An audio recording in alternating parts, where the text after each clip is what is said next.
ఆపదామపహర్తారం దాతారం సర్వసంపదాం లోకాభిరామం శ్రీరామం భూయో భూయో నమామ్యహం. జై శ్రీమన్నారాయణ. ప్రియ భగవద్బంధువులారా, భగవద్గీతలో ఇంతవరకు 4 అధ్యాయాలు మనకి పూర్తయ్యాయి. అర్జునుడికి సంశయం కలిగింది, దానిని తీర్చాలి అని భగవంతుడు అనుకున్నాడు, లేదా అర్జునుడికి సంశయాన్ని కలిగించాడు భగవంతుడు. ఈ ప్రాణికోటిలో దేనికి లేని ఒక అద్భుతమైనటువంటి ఒక యోగ్యత మానవ శరీరానికి ఉంది. అందుకోసమని మానవ శరీరంలో ఉండేటటువంటి జీవుల కోసం ఏదైనా ఒక మంచి మార్గం చెప్పాలి. ఈ ఇతర ప్రాణికోటిలోంచి మానవుడిగా పరిణతి చెంది వచ్చినటువంటి జీవుడికి, మానవ శరీరధారులైనటువంటి జీవులకి తను మార్గాన్ని చూపించాలి. ఇది భగవంతుడు సంకల్పం చేశాడు. అయితే ఎవరి ద్వారానైనా ఒకళ్ళ ద్వారా దాన్ని చెప్పాలి. ఎవరి ద్వారా చెబుదామా అని ఆయన ఎదురు చూస్తున్నాడు. అసలు చెప్పడం కోసమనే వచ్చిన అవతారం శ్రీకృష్ణ అవతారం. చిన్నప్పటి నుంచి ప్రయత్నం చేశాడు, ఎవరు దొరకలేదు ఆయనకి వినడానికి. ఉన్నవాళ్లలో కాస్తో కూస్తో అనుకూలత కలిగిన వ్యక్తులుగా పాండవులు దొరికారు. ఆ పాండవుల్లో కూడా కృష్ణుడే తమకి సర్వస్వము, కృష్ణుడే తమకి ప్రాణము, కృష్ణుడి ఆజ్ఞ తమకి వేదము అని భావించినటువంటి వాళ్ళలో కూడా పాండవ మధ్యముడైనటువంటి అర్జునుడు కాస్త అనుకూలమైనటువంటి వ్యక్తిగా కనిపించాడు. ఎందుకంటే పెద్ద ఆయనకి, ధర్మరాజు గారికి విషయాలన్నీ బాగానే తెలుసును కనుక ఆయనకి కర్తవ్యం ఇది, అకర్తవ్యం ఇది అనేది పెద్దగా చెప్పాల్సిన అవసరం లేదు. భీముడు ఆవేశపరుడు, ఆయనకి ఆవేశం తప్ప ఆలోచన తక్కువ. అందుచేత ఆయనకి పెద్ద చెప్పడం అనేటటువంటిది సాధ్యమయ్యే పని కాదు. కానీ మంచివాడు, అన్నగారి మాటకి కట్టుబడి ఉండగలిగేటటువంటి వ్యక్తిత్వం అయితే ఆయనలో నిండుగా ఉంది. కానీ ఏం లాభం, ఆవేశం ఎక్కువ. నకుల సహదేవులు పూర్తిగా పరిపక్వత లేనటువంటి వ్యక్తులు కావడం చేత మధ్యస్థుడైనటువంటి అర్జునుడు కాస్త ఆలోచన ఉంది, తగినటువంటి పరాక్రమం ఉంది, నిదానం ఉంది, వినయం ఉంది, విజ్ఞత ఉంది. ఇన్ని ఉన్నాయి కనుక ఇతన్ని సాధనంగా చేసుకుని లోకానికి మనం, మానవ జాతికి అంతటికీ కూడా మంచిని కలిగించేది ఏదైనా తిరిగి మళ్ళీ వాళ్ళ యొక్క ప్రాచీనమైనటువంటి రికార్డ్స్ని తొలగించుకుంటూ ఈ చక్రంలో పడకుండా ఉండడానికి వీలయ్యేది ఏదైనా ఉపదేశం తను చేయాలి. ఇది కృష్ణుడు తీసుకున్నటువంటి ఒక సంకల్పం. ఆ అర్జునుడైనా పోనీ ఎప్పుడైనా అడుగుతాడా అని చాలా కాలం ఎదురు చూశాడు ఆయన. కానీ చాలా కాలం దాకా ఆ అర్జునుడు కూడా అడగలేదు. ఇంకా యుద్ధం అయితే సిద్ధమైపోయింది. యుద్ధం అయిన తర్వాత మళ్ళీ చెప్పడానికి అవకాశం ఎంతవరకు ఉంటుందో తెలియదు. ఎందుకంటే యుద్ధంలో ఎవరు మిగులుతారో, ఎలా మిగులుతారో కూడా మనకి తెలియదు. అందుచేత యుద్ధ ఆరంభానికి పూర్వమే తను చెప్పదలుచుకున్నది ఏదైనా లోకానికి చెప్పాలి. అర్జునుడి ద్వారా దానికి కావలసినటువంటి రంగాన్ని తను సిద్ధం చేసుకోవాలి. అర్జునుడికి ఆ రకమైనటువంటి కోరిక కలిగించాలి, తెలుసుకోవాలని జిజ్ఞాస కలిగించాలి. అందుకోసమని ఆయన ఉపదేశం అర్జునుడికే చెయ్యాలి అని అనుకుని తాను అర్జునుడికి సారథిగా మారాడు. అర్జునుడు సిద్ధపడ్డాడు. కానీ అప్పుడు కూడా ఈయన తను అడుగుతాడా అని చూశాడు ఆయన. కానీ అడిగే మూడ్లో ఆయన కనిపించలేదు. ఇంకా తనే ఏదో వచ్చేసి అతని చేత అడిగించుకోవాలి అని అభిప్రాయపడి మొదటి అధ్యాయంలో రెండు సేనల మధ్యలోకి రథాన్ని తీసుకొచ్చి నిలిపి, ఇంతమందికి నష్టం కలగబోతోంది సుమా మనం చేసేటటువంటి ఈ క్రియ వల్ల అనే భావం కలిగించాడు ఆయన. సరే, అది కలిగింది అర్జునుడికి. యుద్ధం చెయ్యను అన్నాడు ఆయన. సాధారణంగా మనిషికి తన జీవిత యానంలో తను సాగించేటటువంటి మంచి చెడుగుల పోరాటంలో ఎన్నో రకాలైనటువంటి ఆరాటాలు కలుగుతూ ఉంటాయి.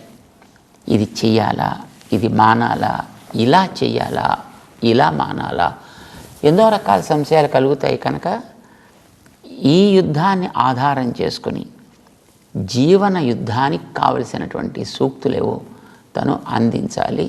శాశ్వతంగా మానవ జాతికి మార్గం చూపించేటట్లుగా అని అనుకున్న ఆయన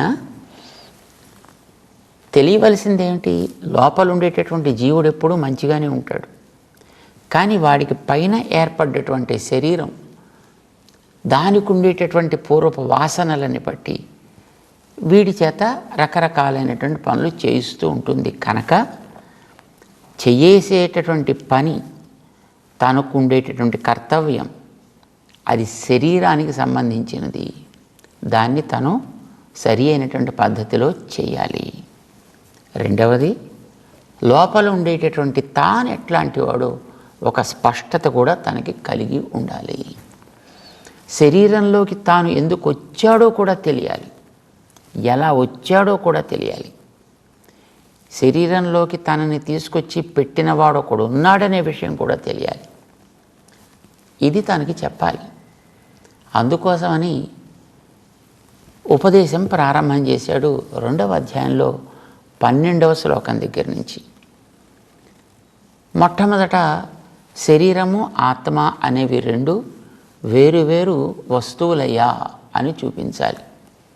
శరీరము వాస్తవం, ఆత్మ వాస్తవం. ఇవి రెండు ఇప్పుడు కలిసి ఉన్నాయి. కలవడానికి కారణం వెనకాతలు ఉండేటటువంటి పూర్వపు వాసనలు. ఆ వాసనల్ని జాగ్రత్తగా చెరపాలి. మంచి వాసనల్ని దాంట్లోకి ఎక్కించాలి. అప్పుడు శరీరాన్ని మంచి మార్గంలో నడిపించాలి. అలా నడపడం అనేటటువంటిది శరీరం ఎట్లాంటిది వెనకాతలు ఉండేటువంటి వాడు ఇస్తాడో దానికి ఏదేది చేయతగును అనేది నిశ్చితమై ఉంటుంది, నిర్ణీతమై ఉంటుంది. ఇది అర్జునుడికి తను చెప్పాల్సింది, అర్జునుడి ద్వారా మనిషికి చెప్పాల్సింది, మానవ జాతికి తను చెప్పాల్సింది. అయితే మొట్టమొదటి అసలు శరీరం అంటే ఏమిటో తెలియాలి కదా, లోపల ఉండే తానంటే ఏమిటో తెలియాలి కదా. తాను ఆత్మ అని పేరు దానికి. ఈ ఆత్మ అనేది అతి సూక్ష్మ స్వరూపం కలది. కానీ దానికి ఉండేటటువంటి తెలివి, జ్ఞానం మాత్రం అద్భుతమైనటువంటి జ్ఞానం ఉంది. అది అంతటా వ్యాపించగలిగే అంత శక్తి ఆ జ్ఞానానికి ఉంటుంది. ఆ జ్ఞానం ప్రసరిస్తూ ఉంటుంది, సంకుచిస్తూ ఉంటుంది. కానీ దాన్ని ప్రసరింపచేసే, సంకుచింపజేసేటటువంటి ఆత్మ మాత్రం ఎప్పుడు మారదు. అది ఎప్పుడు ఏకరూపంలో ఉంటుంది. అది అన్ని ప్రాణుల్లో కూడా సమానమే. ఈ సంకోచం వికాసం చెందేటటువంటి జ్ఞాన ప్రభావం చేతనే పైన ఏర్పడ్డ శరీరాలు పనిచేస్తాయి. అది కనుక లేకపోతే శరీరాలు పని చెయ్యవు. వాటికి కేవలం శవాలని పేరుతోటి వాటిని విసర్జించడం తప్ప ఉపయోగించడం అనేటటువంటిది చేయలేము. ఇది తను చెప్పాలి. అందుకోసం 2వ అధ్యాయంలో ఈ శరీరం అంటే ఇది పంచభూతాల కలయిక.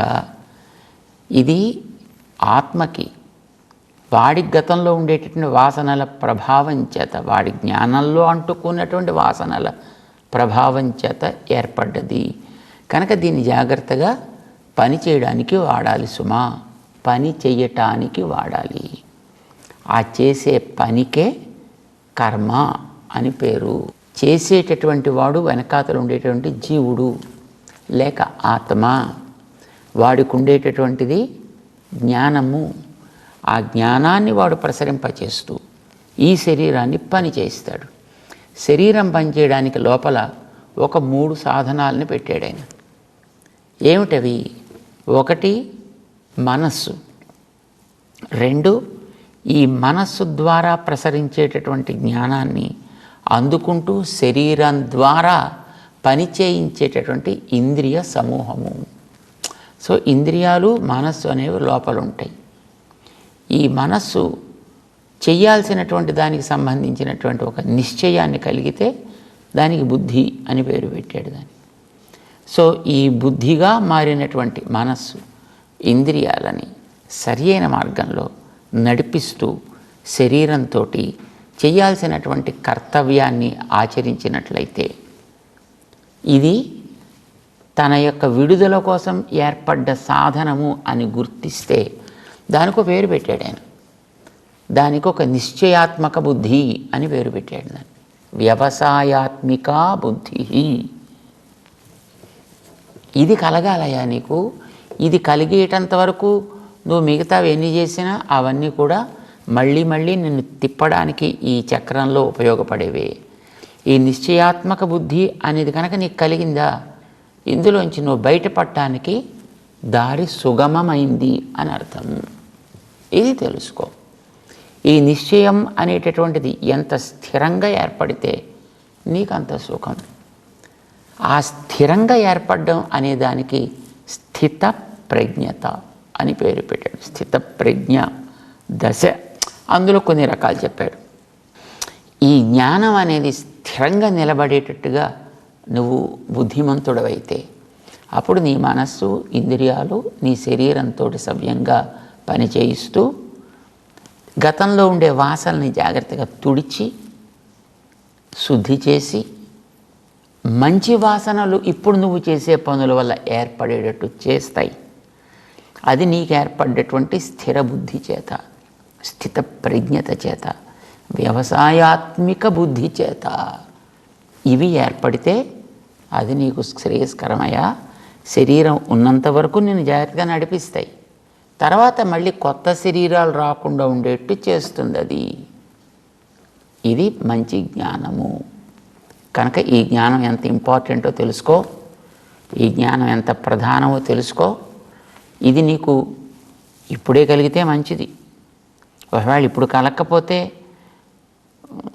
నీ బతుకు తెల్లారే లోపల ఎప్పుడు కలిగినా మంచిదే అన్నాడు. స్థిత్వా అస్యాం అంతకాలేపి బ్రహ్మ నిర్వాణమురుచ్యతి అని 2వ అధ్యాయంలో ఆత్మజ్ఞానాన్ని కలిగించి శరీరం యొక్క లక్షణాలు చెప్పాడు ఆయన. ఇది ఎలా 5 భూతాల యొక్క కలయికగా ఉంటుంది, ఇది మార్పు చెందుతూ ఉంటుంది, నశిస్తూ ఉంటుంది, దానికి ఉండేటటువంటి లక్షణాలు అన్నీ చెప్పాడు ఆయన. చేత శరీర ఆత్మ వివేకాన్ని కలిగించాడు 2వ అధ్యాయంలో. దానికి సాంఖ్యము అని పేరు పెట్టాడు. సో ఈ జ్ఞానాన్ని కలగడం చాలా అవసరమయ్యా అని చెప్పేసిన తర్వాత అర్జునుడికి సందేహం వచ్చింది. జ్ఞానం చాలా గొప్పదంటున్నావు కదా, జ్ఞానం బాగా ఉండాలి అంటే పని చేస్తుంటే జ్ఞానం ఏర్పడదు కదా. జ్ఞానానికి అది రకరకాలైనటువంటి మార్గాంతరాలని తీసుకొస్తుంది కదా, డైవర్షన్స్ ఎక్కువ అవుతాయి కదా. ఎందుకంటే ఇంద్రియాలు 5 ఉన్నాయి కదా, మనసు కూడా ఒకటి ఉంది కదా. అంటే లోపల నుంచి వచ్చే జ్ఞానం 6 రకాలుగా అది రకరకాలుగా డైవర్ట్ అయిపోతూ ఉంటుంది కదా. మరి డైవర్ట్ చేసేది కర్మ, నిలకడగా ఉండేది జ్ఞానం. నువ్వు జ్ఞానం గొప్పదన్నప్పుడు అదే కలగాలన్నప్పుడు ఈ డైవర్షన్స్ ఎందుకయా? కనుక అది మంచిది, అది గొప్పది అని చెబుతూ మళ్ళీ పని చేయమంటావు ఎందుకు నన్ను అని ప్రశ్నేశాడు. దాంతో 3వ అధ్యాయం ప్రారంభమైంది.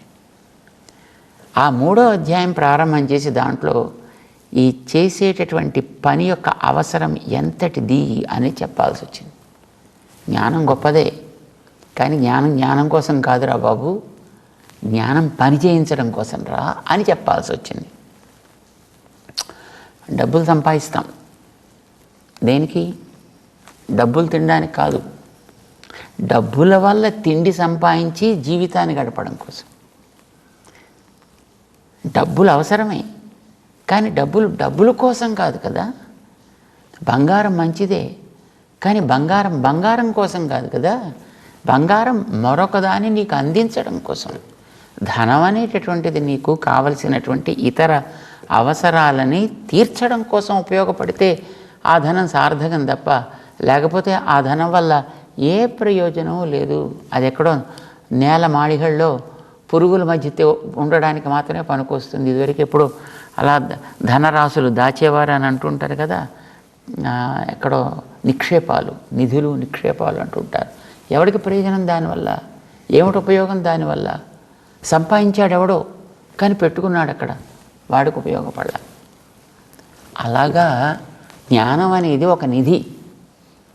కానీ ఈ జ్ఞానం అనే నిధి జ్ఞానం కోసం కాదయా, ఇది పని చేయడం కోసం రా బాబు. అసలు పని ఎంత అవసరమో నీకు తెలియటం లేదు. ఈ పని అనే దాని వల్లనే నీ పాత వాసనలన్నీ కూడా నువ్వు తొడవాలి, దానివల్లే నువ్వు తొలగించాలి. అసలు అలా తొలగించుకోవడం కోసమే నీకు ఈ బతుకొచ్చింది. నీ శరీరాలు దానికోసం ఏర్పడ్డాయి, అది ఏ శరీరమైనా కావచ్చు. కానీ ఆ చేసేటటువంటి పని ఈ వెనకాతల జ్ఞానంతో చేయించేవాడిని వెనకాతల నేనున్నానని తెలుసుకొని చేయాలి సుమా. అలా నేనున్నాననుకుని చేస్తే దాని పేరు యజ్ఞం అని అంటారో. ఈ యజ్ఞం అనేటటువంటిది ఈ జీవితం అనేటటువంటి చక్రానికి హబ్ ఏమంటాం దాన్ని దీనికి మూల కేంద్ర బిందువు లాంటిది ఇది. దీని మీద మొత్తం అంతా తిరుగుతూ ఉంటుంది సుమా. చేత పని చెయ్యాలి, తెలివి కావాలి. ఈ తెలివి చేసే పనిని నేను చేయిస్తున్నాను, నీ మంచి కోసం చేయిస్తున్నా, నీకుండేటటువంటి పాత వాసనని తొడవటం కోసం, మంచి వాటిని నింపుకోవడం కోసం చేయిస్తున్నాననే తెలివి కలవాలి. అలా తెలివి కలిగితేనే నువ్వు చేసే పనులన్నీ యజ్ఞాలు అవుతాయా. అలా యజ్ఞాలుగా ఉండడం కోసమనే అసలు ఇంత పెద్ద సంసారాన్ని అంతటిని కూడా తయారు చేసింది నేను. కనుక అది తెలుసుకో. ఈ జ్ఞానం అనేది చాలా ఇంపార్టెంట్. ఆ జ్ఞానం చేయించే పనే నీకు ప్రధానం సుమా. ఇది చెప్పాడు. దాన్ని యజ్ఞంగా చేయమని చెప్పాడు. సరే, అర్జునుడికి సందేహం వచ్చింది. నువ్వు చేయమంటున్నావు, కర్మ ఆచరించమంటున్నావు. సరే, కర్మయోగం అంతా చెప్పావు. ఇప్పుడు నన్ను ఏదో మభ్యపెట్టి యుద్ధం చేయించడం కోసం నువ్వు చెప్తున్నావేమో అని అనిపించింది. అంటే తప్పు అయ్యా, ఇవాళ నీకోసం నేను చెప్పట్లేదు. ఇది ఇలానే ఇదివరకు అందరూ కూడా బ్రతికారు. ఒకళ్ళకి ఇద్దరు కాదు, పరంపరలుగా వచ్చేట మహానుభావులంతా కూడా అట్లానే బతికారా. పని చేయడమే ప్రధానం జీవితంలో. ఆ పని చేయించడం కోసమనే నేనున్నాను. దానికోసం నేను ఒకసారి కాదు, కొన్ని వందల సార్లు నేను ఈ లోకంలో పుట్టానయా. నీతో పాటు నేను కూడా పుడుతున్నానయ్యా. జీవుడితో పాటు నేను కూడా ఉంటా. నాకు అవసరం లేదు నిజానికి, కానీ నేను కూడా వస్తుంటా.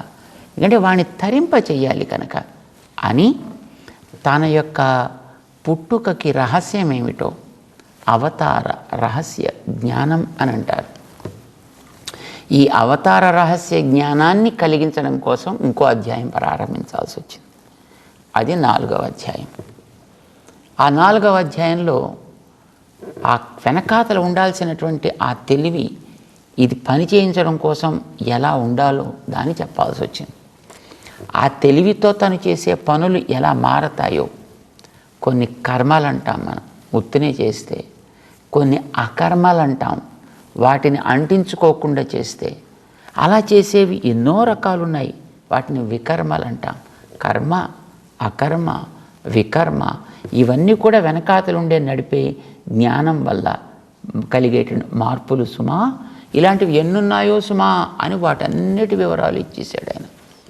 ద్రవ్య యజ్ఞాలు, తపోయజ్ఞాలు, యోగ యజ్ఞాలు, స్వాధ్యాయ యజ్ఞాలు, జ్ఞాన యజ్ఞం ఇలా ఇచ్చాడు ఆయన.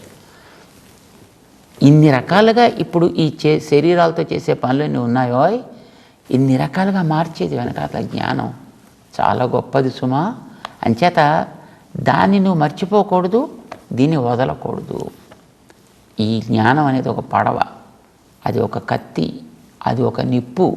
కాలుస్తుంది, కర్మలన్నిటిని మారుస్తుంది, బంధాలన్నిటిని కోస్తుంది, వాటి ఊబిలో పడకుండా నిన్ను దాటిస్తుంది అని జ్ఞానపు వైభవాన్ని చెప్పాడు. 4వ అధ్యాయం అయింది అది. ఇదంతా విన్నాడు అర్జునుడు. ఒకసారి కర్మ చెయ్యాలి, ఇది ఎంత గొప్పదో అంటున్నాడు. ఒకసారి జ్ఞానం సంపాదించి ఇదెంత గొప్పదో అంటున్నాడు. ఈ కన్ఫ్యూజన్ అర్జునుడికి పోలేదు పాపం. ఎందుకంటే ఆయన తన దృష్టితోటే ఆలోచిస్తున్నాడు తప్ప కృష్ణుడు చెప్పేటటువంటి ఆయన యొక్క తాత్పర్యాన్ని గుర్తించలేకపోవడం చేత కర్మలు ఇంతకీ నువ్వు చెయ్యమంటున్నావా, మానమంటున్నావా, జ్ఞానాన్ని సంపాదించమంటున్నావా, జ్ఞానాన్ని మీద దృష్టి పెట్టమంటున్నావా, లేకపోతే జ్ఞానాన్ని దృష్టి పెట్టక్కర్లేదంటున్నావా, ఏది నువ్వు గొప్పదంటున్నట్టు 4వ అధ్యాయం దాటి 5వ అధ్యాయంలో అర్జునుడు మళ్ళీ ప్రశ్న వేయడం ప్రారంభించాడు. అర్జునుడు ప్రశ్నతోటి 5వ అధ్యాయం ఆరంభం అవుతుందన్నమాట. ఎలా ఆరంభం అవుతుంది? అర్జున ఉవాచ సన్యాసం కర్మణాం కృష్ణ పునర్యోగం చ శంససి యచ్ఛ్రేయ ఏతయోరేకం తన్మే బ్రూహి సునిశ్చితం. ఇది అర్జునుడి ప్రశ్న. అద్భుతమైనటువంటి ప్రశ్న. దాంట్లో ఆయనకు ఉండేటటువంటి ఆ అహంకారం లేదా ఆ తపన ఎన్ని కనిపిస్తాయి. ఎట్లానో చూస్తూ ముందుకు సాగుదాం. జై శ్రీమన్నారాయణ.